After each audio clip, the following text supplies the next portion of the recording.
In one of the previous sections, wife of Bath says that her husband has set spies on her because her husband always speculates that she's having affairs with other men, and her husband is also quite skeptical of Jenkin, the apprentice. And so, for all these reasons, her husband has set spies on wife of Bath. Now, this section kind of starts from there, and it's wife of Bath's reply. She previously said that women do not like husbands who try to keep them in bondage, and women like to be free and let enjoy themselves even after marriage. And this is wife of Bath's further reply on the fact that her husband has set spies on her. Sir ancient fool, what ails you with your spies?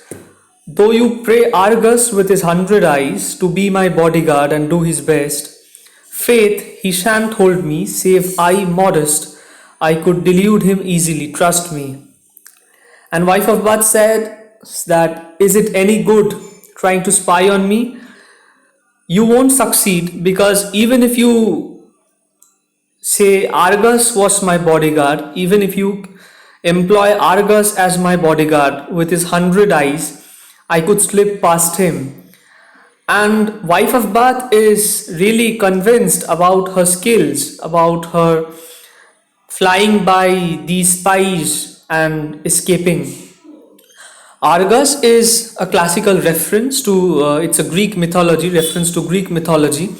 Argus was a giant who guarded the ancient gods, and he had 100 eyes. So it's kind of an exaggeration from wife of Bath's part that even if you set Argus, who is a bodyguard with 100 eyes, who used to guard the ancient gods, I am even capable of bypassing his watch. So she is very convinced about her skills. You said also that there are three, the which things are a trouble on this earth, and that no man ever endure the fourth. O dear Sir Rogue, may Christ cut short your life.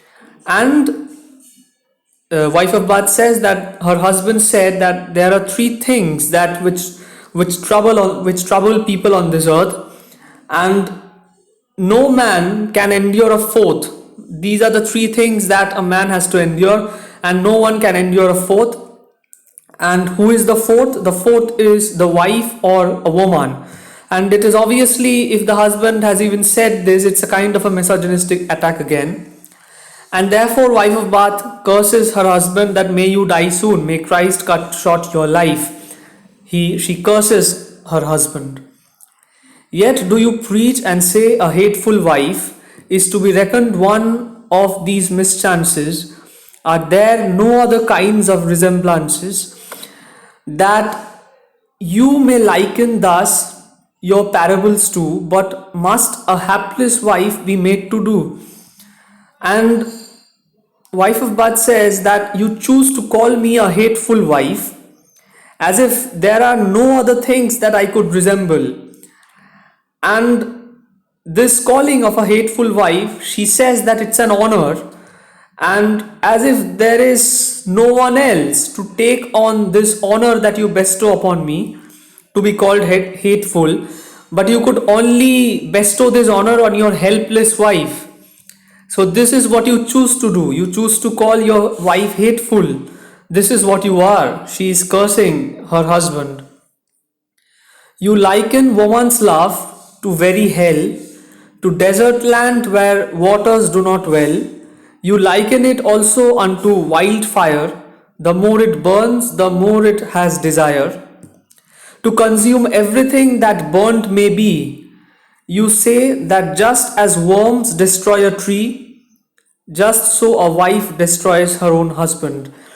So wife of Bath accuses her husband of saying this series of misogynistic accounts of women, and all these things men say are misogynistic, to accuse women of the things and accuse women and women's love. And the first is that you say women's love is like a dry desert. To desert land where waters do not well, it's like a dry desert.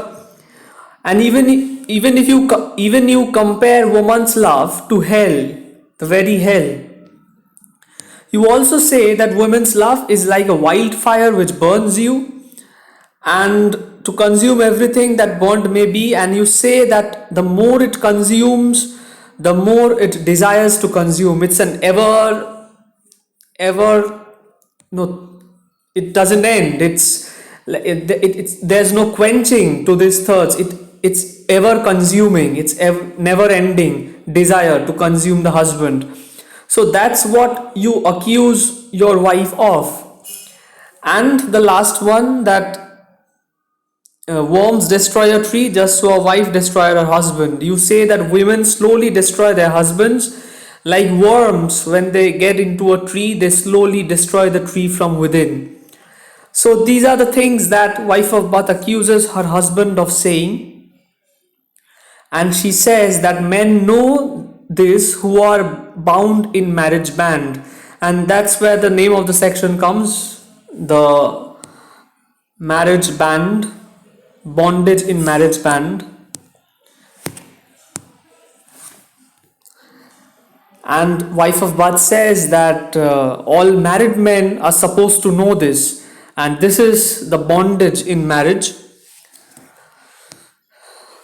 Now these are there is nothing more in this section. This section is relatively simple. It only gives an account of misogynist accounts and images of women like worms which destroy a tree, like of ever consuming fire that is never quenched and it keeps on destroying, and love of women like a dry desert or like hell. But one thing is that there is no way to validate the truth of what wife of Bath is saying, to validate her charges, whether her husband really have said this. And in the next section is about this, where we will know whether her husbands really said all these things in this section and all the previous sections, that she has said a lot of things that husbands and men in general say to their wives, or what her husband has said to her. But there was no way to validate the truth, because we don't have any account of the husbands. You only hear wife of Bath's narrative, and this is an important part of the narrative structure, that whatever wife of Bath says about her husbands, there is no way to validate, because it is only wife of Bath whose account we have, and other pilgrims. So while wife of Bath is talking to other pilgrims about her husbands and the charges she is bringing on her husbands are not present, and there's only wife of Bath's version of the truth. There is no other way we could validate her charges.